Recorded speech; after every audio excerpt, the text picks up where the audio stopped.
All right, so this month I read The Expectation Effect. It's by David Robson. I honestly love stuff like this, so I'm not going to critique it a ton. Critiquing isn't really the aim of this channel. If you want to critique it, read it yourself and let me know what you didn't like about it. There's a lot of awesome takeaways in it, and I think the three big ones that have really helped me conceptualize things and see things a little bit differently, but also reinforce things that I already have some idea of from other books like Thinking Fast and Slow and more biology-based books like Behave by Robert Sapolsky.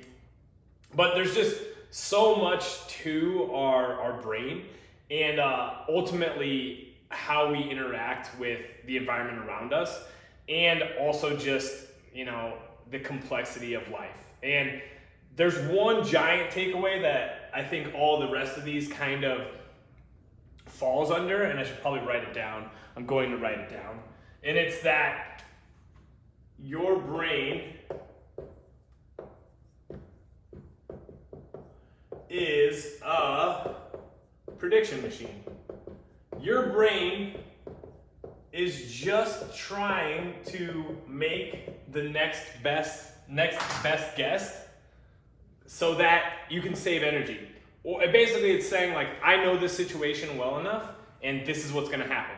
It makes us feel a lot more comfortable when that's going on, because humans do not like uncertainty. And we also don't really like discomfort. So we want to pretty much avoid uncertainty and discomfort as much as possible, right? So your brain is a prediction machine. It's trying to save calories. It's trying to keep you safe. And for those reasons, a lot of the things that we are being bombarded with have a giant influence on how we act and ultimately the results we get in life, right? So a few big takeaways are the paradox of awareness. So in the book, he talks about stress, and managing stress was something that became kind of in vogue, that people were stressed out in the 1920s. And basically attention was brought to it. People stepped back and maybe observed their work-life relationship in a way, honestly, just because of the fact that the Industrial Revolution, and there's so many different things that changed the landscape of how people work. In actuality, how people worked was probably better than it had ever been, but people were also working in ways that maybe were stressful and didn't have a whole lot of labor rights and all these things, right? But investigating stress led to an awareness of it that ultimately was helpful for a period of time. But now, the way we often look at stress in our day and age is that it's wrong, that you shouldn't be stressed at all, right? And that can almost create a negative feedback loop, or a self-fulfilling prophecy, where people start to see, the stress in their life, and they think that they have to avoid it at all costs.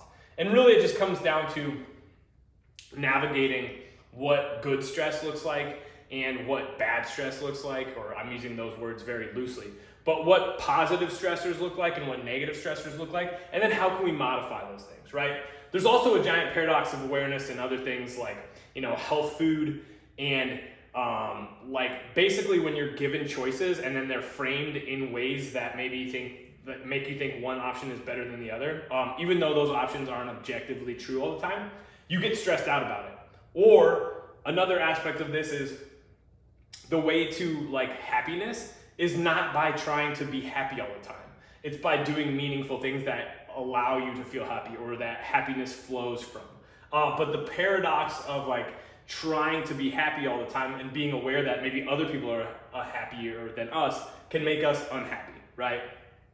The second big thing is thoughts and expectations drive outcomes, right? So this is really obvious from the title of the book, but basically we're getting a lot of what we are expecting in life, right? Because this feedback loop is basically saying if you are expecting to have a good day, you go looking for more positive experience in your life, right? Waking up on the bad side of the bed or the wrong side of the bed often just feeds that loop, because you literally put yourself in the frame of mind that things are going to go wrong today.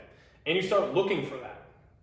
It's kind of the Baader-Meinhof effect where you want a new car and you start seeing that car everywhere. That's literally part of the prediction machine of our brain, right? So you don't need to necessarily change everything about your thoughts and expectations, but you should manage your thoughts and expectations in a way that's conducive to get the outcomes that you want in your life, right? And then finally, you are a sponge. The subconscious mind, which is kind of like our primal, our animalistic mind, if you want to keep it really simple, is constantly taking in cues and things in our environment that are going to basically make us feel a certain way, right? In the book, David Robson talks about, how mass hysteria can spread, right? There's numerous instances of, people falling ill with no actual reasoning or no actual, basically biological reason for them falling ill, right? But then that starts to become like a social contagion, and it still happens around us. It still happens on a regular basis, right? So realizing that you're a sponge, realizing that you literally also feel what other people feel via motor neurons or mirror neurons, and you also experience things based on like your emotions and the story you tell yourself, right? So realizing that you're a sponge in alignment with like your thoughts and expectations and your desire for certain outcomes lets us like start to assess reality. And I think the best thing you can do is start to like take stock of what your current reality is and say, if you're not getting what you want out of it, like what can I change, right? And that's very empowering. And the expectation effect goes into like nocebo and placebo effects. And there's a lot of awesome science that's saying like how we present information is super powerful.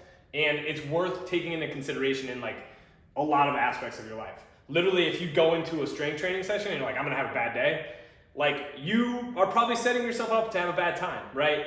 But taking a moment back and like just assessing things and letting yourself non-judgmentally move forward and do what you can often leads to better outcomes than, noceboing yourself into having a bad time. So, love the book. Check it out. Buy yourself a copy, get it from the library. Read it. Let me know what your thoughts are. Let me know what your critiques are. And I appreciate you being here.